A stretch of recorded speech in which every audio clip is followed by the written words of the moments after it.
ಸಿಗ್ಲಿಲ್ಲ, ಅದು ದೇವರಿಂದಲೇ ಪ್ರಕಟವಾಗಿದೆ. ಹಾಗಿರುವಾಗ ಕ್ರಿಸ್ತುವು ಮನುಷ್ಯರಿಂದ ಕಳಿಸಲ್ಪಟ್ಟವನ, ದೇವರಿಂದ ಕಳಿಸಲ್ಪಟ್ಟವನ?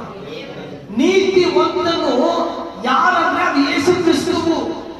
ಆ ನೀತಿ ಧರ್ಮಶಾಸ್ತ್ರದಿಂದ ಬರಲಿಲ್ಲ. ಆ ಧರ್ಮಶಾಸ್ತ್ರಗಳೆಲ್ಲವೂ ನೀತಿಯನ್ನೇ ಹುಡುಕಲಾರಂಭಿಸಿದವು. ಆ ನೀತಿ ಧರ್ಮಶಾಸ್ತ್ರದಿಂದ ಬರಲಿಲ್ಲ, ಅದು ದೇವರಿಂದಲೇ ಬಂದಿತ್ತು. ಯೋಹಾನ ಸುವಾರ್ತೆಯನ್ನು ನೋಡ್ತೀವಿ. ಆ ಭೂಮಿ ಮೇಲೆ ಎಷ್ಟೋ ಪ್ರೀತಿಯನ್ನು ತನ್ನ ಒಬ್ಬನೇ ಮಗನನ್ನು ಕಳಿಸಿಕೊಟ್ಟನು. ಯೋಹಾನ ಸುವಾರ್ತೆ 3:16ರಲ್ಲಿ. ಅಪೊಸ್ತಲರ ಕೃತ್ಯಗಳು 4:12ರ ವಾಕ್ಯದಲ್ಲಿ ಬೈಬಲ್ ಹೇಳ್ತಿದೆ, ಆಕಾಶದ ಕೆಳಗೆ ಮನುಷ್ಯನೊಳಗೆ ಯಾವ ಹೆಸರಿಂದಲೂ ರಕ್ಷಣೆ ಸಿಗುವುದಿಲ್ಲ. ಓ ನೀತಿವಂತನು ಒಬ್ಬನಿದ್ದಾನೆ ಪ್ರಿಯರೇ, ಆ ನೀತಿವಂತನು ನಿನ್ನೊಳಗಿದ್ದಾನೆ. ನೀತಿವಂತನು ಬದುಕುವುದು ಧರ್ಮಶಾಸ್ತ್ರದಿಂದಲ್ಲ, ಆತನು